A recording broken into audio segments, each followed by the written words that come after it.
नमस्कार. गुरुपौर्णिमेच्या सर्वप्रथम सर्वांना हार्दिक शुभेच्छा.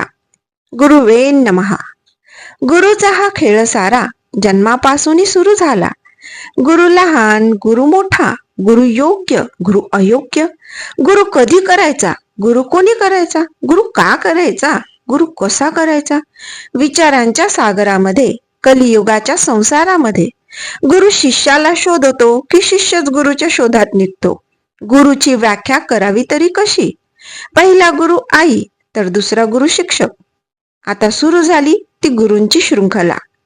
गुरु पूजा करतो तो, गुरु ज्ञान देतो तो, गुरु योग्य अयोग्यतेची जाणीव करून देतो तो, गुरु वेळोवेळी मार्गदर्शन करतो तो, गुरु अडचणीत मदत करतो तो, गुरु स्वप्नांना सत्यात उतरवतो, गुरु ज्ञानाचा सागर, गुरु प्रेमाचा झरा, गुरु भावनांवर नियंत्रण, गुरु संकटाची ढाल, गुरु विश्वासाचा खजिना, गुरु बंद डोळ्यातील दृष्टी, गुरु अलौकिक शक्ती, गुरु मुखावरचं हसू, गुरु आत्मिक आनंद.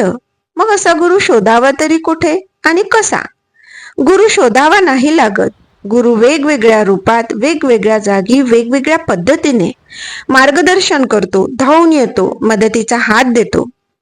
गुरु कधी बालक, कधी पालक, कधी भाऊ, कधी बहीण, कधी मित्र, कधी मैत्रीण, कधी आजी, कधी आजोबा, कधी बायको, कधी प्रियसी, कधी ओळखीचा, कधी अनोळखी, कधी देव तर कधी पाषाण.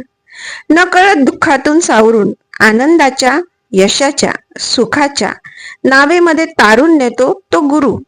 गुरु हा कल्पतरू आहे, ज्याच्या छत्रछायेखाली आपण सर्व आहे. जन्मापासून तर आतापर्यंत माझ्या आयुष्यात आलेल्या सर्व मार्गदर्शक गुरूंना माझ्याकडून गुरुपौर्णिमेच्या आदरपूर्ण विनम्रतेच्या शुभेच्छा. धन्यवाद. माझ्या यूट्यूब चॅनलला लाईक करा, सबस्क्राईब करा, कमेंट्स करा.